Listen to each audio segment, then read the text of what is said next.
Naomi and Kemi grew up in the same compound in Surulere, Lagos. They shared everything: school sandals, small pieces of meat from the pot, secret crushes. People in the street called them twins without the same face. Naomi was quiet and gentle. She loved reading and wanted to work in media. Kemi was louder, full of energy, always talking, always laughing. She used to say, "Naomi, one day we will leave this street. We will make it in Lagos together." In secondary school, they walked home under the hot sun, sharing one earphone. They planned their future. Naomi would get a good job. Kemi would start a business. They promised never to leave each other behind. After university, everything began to change. Naomi got an internship in a big media company on the island. Kemi was still searching for work, moving from one interview to another. She smiled and said she was happy for Naomi, but inside she felt something heavy in her chest. Then Naomi met Idris. He was tall, calm, and soft-spoken. He came from a very rich northern family that had companies all over Nigeria. He treated Naomi with so much respect that even Kemi was surprised. Naomi told Kemi on the phone, her voice shaking with joy, "Kemi, this man loves me. I think this is the one." Kemi laughed and shouted, "Ah, my friend, you Don Hammer. I am so happy for you." But after the call, she dropped her phone and stared at the ceiling. Why was Naomi always the lucky one? The day Idris came to see Naomi's family, he came with cars, gifts, and his parents. Their introduction was like a small wedding. Everyone praised Naomi. Her mother cried from joy. In the corner of the sitting room, Kemi watched them. She clapped. She smiled. She helped serve food. But a small voice inside her whispered, "This should have been you." When Idris and Naomi finally married and moved to a beautiful house in Lekki, Naomi begged Kemi, "You are my sister. Don't be far from me. Lagos is too big to be alone." Kemi hugged her tightly. "I will never leave you," she said. She was telling the truth, but not in the way Naomi thought. Naomi's new life looked perfect from the outside. A rich husband, a big house with a small garden, driver, nanny. After some time, a baby boy named Daniel. She sent pictures to Kemi every week. "Come and stay with us for some time," she kept saying. "I don't like that you are always moving from one friend's house to another. You are my sister. My home is your home." Kemi finally agreed. She came to Lekki with one small box and one big smile. Naomi welcomed her with open arms. Idris also tried to make her feel comfortable. "You are family," he told her. "Feel free." First, things were sweet. They cooked together. They laughed about their old street. They watched series late at night when Idris was working. Naomi would hold Daniel in her arms, kiss his forehead and say, "Kemi, see my life. God is too good." Those words stabbed Kemi softly every time. She also wanted to say those words. She wanted someone to love her like Idris loved Naomi. She wanted a child. She wanted a home. Slowly, something dark started growing inside her. Jealous thoughts, angry thoughts.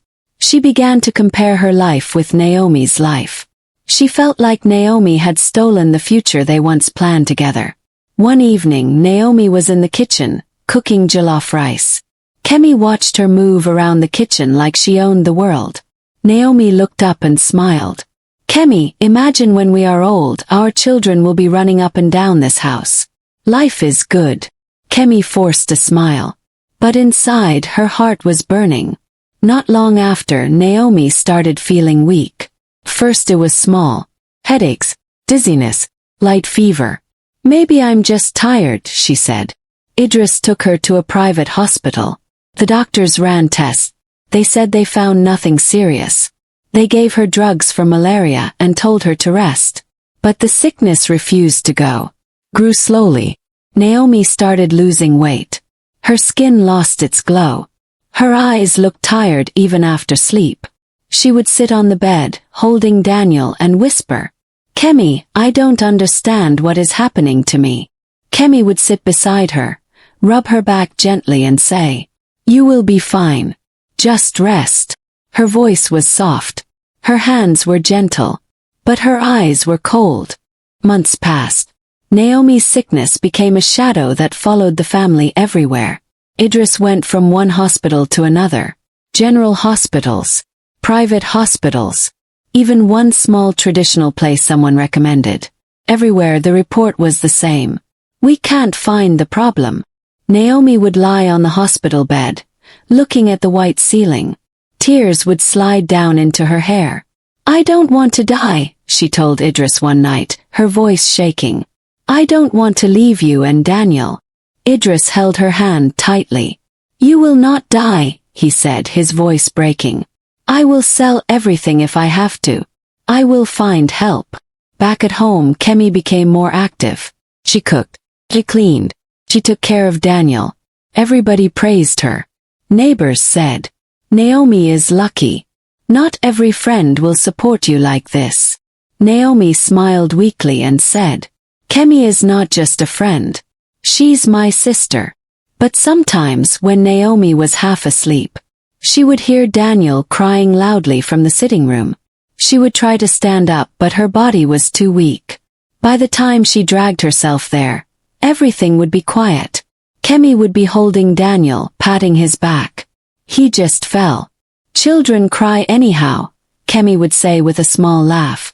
Naomi wanted to believe her, but something inside her felt disturbed. One night, when Idris traveled for a business meeting, Naomi woke up to drink water. Her throat was dry. The house was silent. As she passed the corridor, she heard a small sound from Daniel's room. Soft whimper. She walked closer and paused by the door when she heard Kemi's voice. Low and hard. If you shout again, I will show you something. Your mother is not here to save you. Naomi's heart froze. She pushed the door open. Her eyes were weak, but she saw enough. Daniel was on the floor, holding his arm, tears on his cheeks. Kemi turned, surprised. Naomi, you should be resting, she said quickly. He fell from the bed. I was just scolding him. Naomi stared at her longtime friend. Kemi, why is his face like this?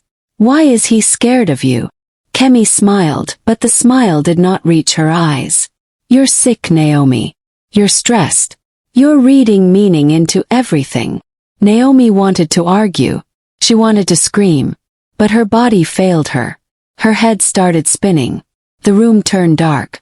She collapsed right there by the door. 2 weeks later, Naomi died in the hospital. The doctors said her organs had failed. They could not explain why. Idris screamed in the corridor until nurses came to calm him down. Naomi's mother fainted when she saw her daughter's body. Kemi stood at the corner of the room, crying loudly. But her tears were dry inside. At the burial, the sky was cloudy. The family cried. Idris held Daniel's small hand. Daniel cried because everybody was crying. He did not fully understand that his mother was gone forever. As the sand fell on Naomi's coffin, Kemi whispered in her heart, You took the life I wanted. Now I have taken yours. After Naomi's death, silence lived in the house. Idris walked around like a ghost. He hardly ate. He stared at Naomi's pictures for long minutes, running his fingers across the glass. Kemi stayed. She said she wanted to help. I can't leave you and Daniel like this, she told Idris. Naomi was my sister. Let me support you people. First, Idris was too broken to think clearly. He accepted her help. She took over the house. She told the staff what to do. She took Daniel to school. She cooked for Idris and sometimes sat with him while he ate in silence. Slowly she started to change things. She asked Idris small questions. Have you thought of remarrying one day? He shook his head. Never. Nobody can replace Naomi. But grief is heavy, and human hearts get tired. Months turned into a year. People began to talk. Idris, you are still young. You can't be alone forever. Think of your son. Kemi also started to change her tone. She wore fitted clothes at home. She smiled more. She sat closer to Idris on the couch when they talked about Daniel. One evening, when the rain was falling softly, Idris said, Kemi, I don't know how I would have survived without you. She looked at him with gentle eyes. I am doing it for Naomi, she said. But in her heart she thought, no, I am doing it for myself. While she was sweet to Idris, she became more cruel to Daniel when they were alone. She pinched him where nobody could see. She slapped him for small mistakes. She told him terrible things. Your mother died because of you. You are the reason your father is always sad. If you tell anyone I touched you, I will make sure they send you away from this house. Daniel started to fear her more than anything. But children notice more than adults think. He watched how Kemi changed her voice whenever Idris came into the room. He saw how she forced a smile, how she pretended to love him in front of others. At night, when the house was quiet, Daniel would lie in his bed, hugging a small teddy bear his mother bought for him. He whispered, "Mummy, help me. Mummy, please." One day, Daniel was playing with his father's old phone. He had seen Kemi talk on the phone in a hidden way many times. She often locked herself in the guest room to make calls. Out of curiosity, Daniel opened the voice recorder app. He pressed the red button by mistake. Later that night, when Kemi came to shout at him for misplacing a shoe, the phone was on his bed. The recorder was running. She did not know. She beat him that night until he cried without sound. Then she leaned close to his face and hissed. Your stupid mother thought she won. She didn't know who she was dealing with. I made sure she left this house. If you talk, I will finish you like I finished her. When she left, Daniel cried himself to sleep. The next morning he picked up the phone and pressed play. He heard everything. His small hands shook. He didn't fully understand what poisoning meant, but he understood one thing clearly. Kemi hurt his mother. Years of pain had made Daniel quiet and serious, even though he was still a child. But after hearing the recording, his eyes changed. He watched Kemi more carefully. He watched his father too. He saw how Idris had started to look at Kemi differently. How he listened when people suggested he should marry again. How Kemi's hand rested on his shoulder a little longer. One Saturday morning, Idris called Daniel into the sitting room. Kemi sat beside him, dressed in a simple but elegant gown. Daniel, Idris said slowly. Kemi and I have something to tell you. We are getting married in 2 days. The words crashed into Daniel's chest. Felt like the room was closing in. Kemi smiled, pretending to be shy. I will always love you like my own son, she said sweetly. Daniel's hands started shaking. Tears filled his eyes. He looked at his father, then at Kemi. His heart was beating too fast. He ran to his room without saying a word. That night, he sat on the floor beside his bed. He clutched the old phone in his hand. He thought about his mother, her soft voice, her warm hug, her promises to always be there. He knew he was just a child, but he also knew something important. If he kept quiet, Kemi would become his stepmother forever. The next day, Idris' parents and some close family members came to the house to discuss final wedding plans. The compound was full of cars. Clothes were being ironed. Laughter moved around the house. In the middle of all this noise, Daniel walked into the sitting room holding the phone. Daddy, he said, his voice small but firm. Can I show you something? Everyone turned to look at him. Kemi's heart jumped for a second, but she quickly smiled. What is it, dear? She asked. Daniel walked to the center of the room. His hands were shaking, but he didn't stop. He pressed play on the recorder and placed the phone on the table. Kemi's own voice filled the room. Your stupid mother thought she won. She didn't know who she was dealing with. I made sure she left this house. If you talk, I will finish you like I finished her. Silence. Felt like the whole world had stopped. Idris' face went pale. Naomi's mother, who had come for the meeting, started shaking. Kemi's eyes widened. She rushed to grab the phone, but Idris stood up so fast that the chair fell. Don't touch that, he shouted. His voice was full of anger and pain. He replayed the recording from the beginning. Each word was like a knife. By the time it ended, tears were falling from Daniel's eyes. Idris turned to his son. "Daniel, is this true? Has she been hurting you?" Daniel nodded slowly, crying. "She beats me. She says Mummy died because of me. She said she finished Mummy." Naomi's mother screamed and fell to her knees. Idris looked at Kemi with a face Daniel had never seen before. It was full of shock, betrayal, and deep hate. "You killed Naomi," he whispered. The room started to spin around him. Kemi tried to talk. "It was anger. I didn't mean. I only said those things to scare him." Idris' father picked up his phone and called the police. "We have a confession recorded," he said calmly. His calmness was more frightening than shouting.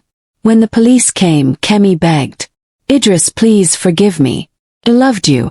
I only wanted what she had." He looked at her with empty eyes. "You wanted what she had, so you took her life. I will never forgive you." They took Kemi away in handcuffs. Her cries echoed down the street. In court, the recording became the key evidence. Doctors rechecked Naomi's medical reports and found signs that matched poisoning. Kemi was convicted of murder and child abuse.